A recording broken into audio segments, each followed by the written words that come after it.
கர்த்தர் இந்த ஆகஸ்ட் மாதம் நமக்கு ஒரு வாக்குத்தத்தம் கொடுக்கிறார்.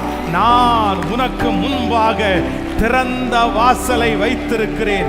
இதுவரையிலும் உங்களுடைய கண்களுக்கு முன்பாக பூட்டப்பட்ட வாசல் தான் இருந்தது.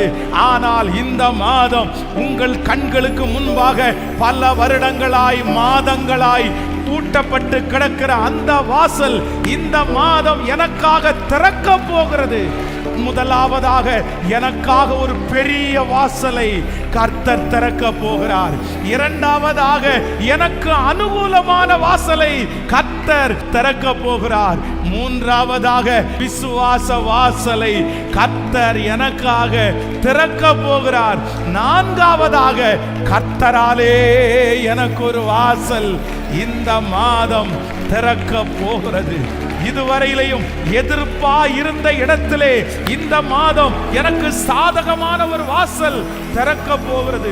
இதுவரையிலும் சின்ன சின்ன வாசல்களை பார்த்த நான் சீக்கிரத்திலே ஒரு பெரிய வாசலை நான் பார்க்க போகிறேன். இதுவரையிலையும் பாதி நம்பிக்கை இல்லை என்ற எனக்கு ஒரு விசுவாச வாசல் திறக்க போகிறது.